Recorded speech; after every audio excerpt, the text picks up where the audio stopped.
Hola, pues nosotros somos el equipo 2 de la preparatoria oficial número 90 para la materia de Historia de México 3. Los integrantes de este equipo somos Denise Jiménez. Iván Aldair. Romina Berenice. y Eduardo González. Vamos a empezar hablando en México desde el año 1821. Bueno, que de hecho México ha tenido historia desde muchísimo antes por todo lo que ha pasado en cuanto a historiadores, gobierno, mandato, economía, bueno, todo. Y pues bueno, vamos a comenzar hablando sobre el Plan de Iguala. El Plan de Iguala, o Plan de las Tres Garantías, fue un proyecto político, dado a conocer y proclamado por Agustín de Iturbide el 24 de febrero de 1821. Y se publicó el 17 de marzo del mismo año. El documento también es conocido como la independencia de la América. Y pues bueno, esa es una parte importante, pero bueno, continuamos con... Vamos a continuar con la Primera República Federal. La República fue proclamada el 1 de noviembre de 1823. Fue el Congreso Constituyente y fue establecida formalmente el 4 de octubre de 1824, con la promulgación de la Constitución Federal de los Estados Unidos Mexicanos. La República Federal duró casi 12 años. Pasando un poco con Agustín Iturbide, era un cuadrillo militar de origen mexicano, fue líder de las fracciones conservadoras del movimiento independentista y ocupó un puesto como emperador de México. Algunas de las características de Iturbide que tuvo fue que su gobierno tuvo una duración corta y una mala administración. Únicamente duró 2 años, fue conocido como el primer imperio mexicano libre de la corona española, tuvo una buena organización territorial y sus malas políticas crearon una crisis económica a nivel nacional. Bueno, pues como se escucha, es que fue bueno y fue malo. Tuvo su momento de gloria y su momento en que todo se le cayó. Pero bueno, seguimos con... En 1829, el intento de reconquista española del recién independizado México se produjo durante los años 1821 y 1829. Los objetivos eran recuperar Nueva España y recuperar el resto de sus antiguos dominios coloniales. Los tratados de Córdoba, que reclamaban la independencia de México, se firmó en 1821. El gobierno mexicano tenía presente recuperar el control a la nación. La reconquista preocupaba a los gobernantes después del Tratado de Córdoba. En 1829, el intento más serio de los españoles fue reconquistar a México. Después, los españoles fueron vencidos y obligados a escapar de vuelta hacia esta batalla, significando el último intento de reconquista española, la de su antigua colonia española. Bueno, y finalmente la guerra de Texas en 1831. 1835 y 1836.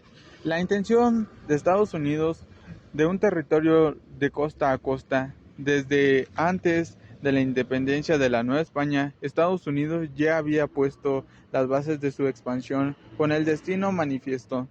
Las bases iniciaron la expedición con la compra de Luisiana a los franceses y después de Florida. El proceso sería completado una vez que España se retirara de lo que hoy es México. Luego, cuando el ejército tejano los estaba rodeando, la batalla de Jacinto sería el inicio de la derrota mexicana. Finalmente los tejanos triunfaron sobre el ejército mexicano. Santana fue obligado a dar o otorgar la independencia de Texas con los tratados de Velasco en 1836, y así fue como perdimos a Texas por los errores cometidos por Santana. Regresando el tiempo, Agustín de Iturbide en 1824 hasta 1824 fue cuando por fin decidió contarle a quien por 20 años ya había sido su esposa el castigo que la injusticia y el crimen que iba a cometer la legislatura hacia él. O sea que no le dice a su esposa. No, que acababan de notificarle la sentencia de muerte para decretarlo de su posición en pocos momentos. No digas. Al final se optó por la monarquía constitucional y Agustín de Iturbide fue asignado como el primer emperador de México. Y pues bueno, cuando decimos que México se volvió una monarquía constitucional, quiere decir que la figura suprema, el monarca, el presidente, el rey, como lo quieras ver, eh, pero que este no mandaba solo, o sea, tiene que actuar ya sea por, no sé, aceptaciones de otras personas en base a la Constitución. Bueno, y recordemos que al independizarse, México busca principalmente dejar de responder ante España y tomar sus propias decisiones. Bueno, básicamente así comenzó la independencia como tal de México, de Francia, de España, dando como inicio la Guerra de los Pasteles. La llamada Guerra de los Pasteles fue un conflicto bélico entre Francia y México llevado a cabo el 16 de abril de 1838 al 9 de marzo de 1839.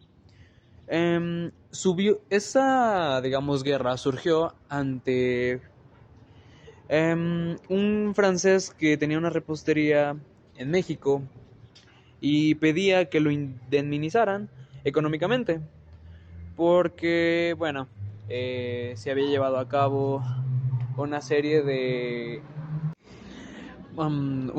pedidos, ya que pues Santana se había comido varios de los artículos que vendía dicho repostero. Y Santana hizo algo que no se debe hacer. Quería irse del lugar sin pagar. Entonces,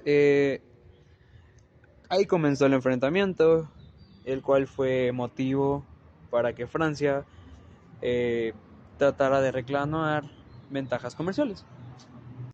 Y pues bueno, en conclusión se podría decir que pues Lo que pasó por los tratados que de Velasco, los tratados de Córdoba, perdimos este territorio, ya sea como Texas, y también perdimos dinero, soldados, y lo que fue parte de nuestro territorio más importante, que fue Texas. ah, siendo así que pues México se ganó una deuda muy grande en ese entonces, impagable, y pues bueno, y con eso damos fin a este pequeño podcast. Esperamos haya sido de su agrado y pues eso es todo. Adiós. Gracias.